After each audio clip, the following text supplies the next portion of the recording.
It's K-Drama Fanatics here and welcome back to my channel. Here are some unreleased and behind-the-scene photos of all the cast from the recent hit K-drama Twinkling Watermelon.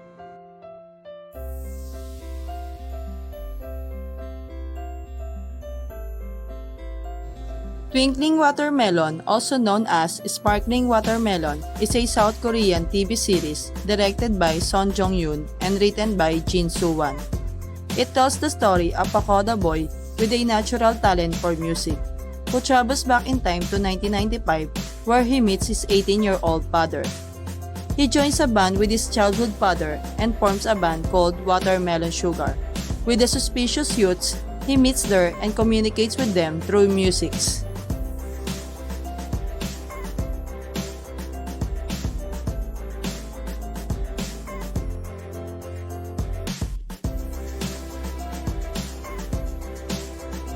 Main cast starring Ryo Eun, Sol In-na, Choi Yun-wook, and Shin Yun-soo.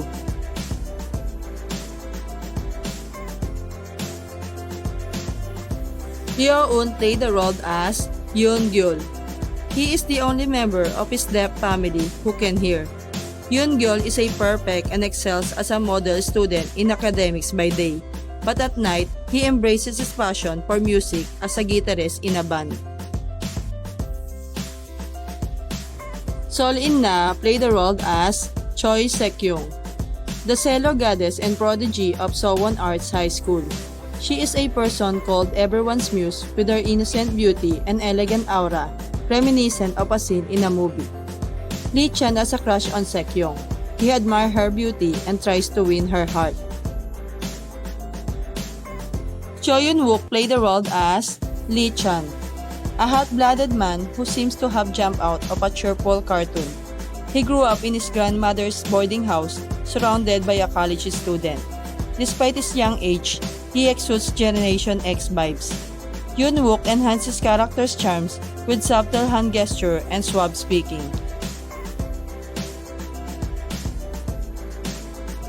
Shin Yun-soo played the role as Yoon Chong-ah, a cold and arrogant person who is born deaf. She dreams of a sparkling life similar to Frida Kahlo, who proclaimed Viva la vida in the face of adversity. Being a deaf since birth adds complexity to her character.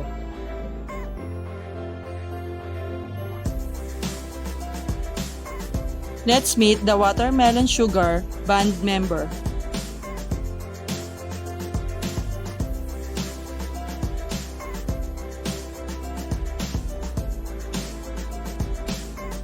Mi Soo-jan played the role as No Se-bom, a talented keyboardist who majored in classical piano and studied abroad early.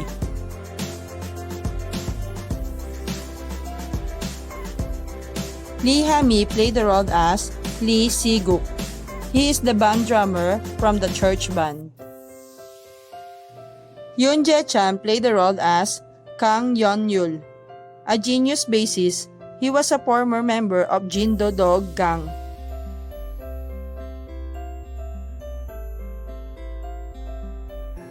And An Dog-gyu played the role as Oh Ma-ju. He is a band manager and Lee Chan's childhood friend.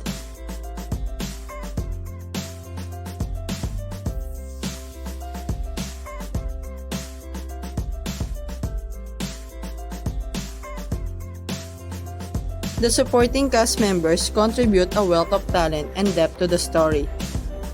Choi Won-young and So Young-hee bring authenticity and emotion to their roles as Yoon-gyul's parents. Chun Ho-jin and Park Ho-san adds wisdom and guidance to the story as he plays the role of the wise and experienced owner of an instrument shop. Additionally, Jung Sang-hoon portrays a master of the suspicious musical instrument store La Vida Music, who brings profound knowledge and influence to the lives of others.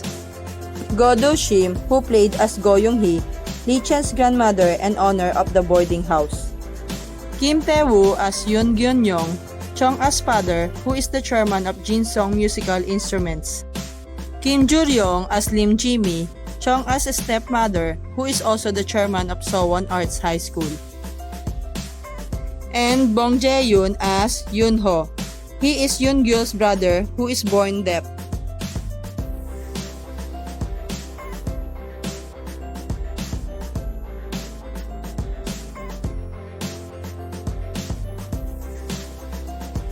Twinkling Watermelon is a fantasy, youth drama, and mysterious musical journey with a storyline that is both intriguing and inspiring. Behind-the-scenes photos of the main stars and supporting role cast of this drama shared it that took from their social media account.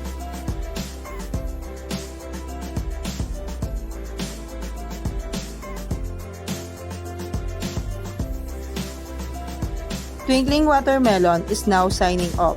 Thank you to all the cast and to those behind in these wonderful and memorable stories. Thank you for watching. Don't forget to subscribe, like, and share.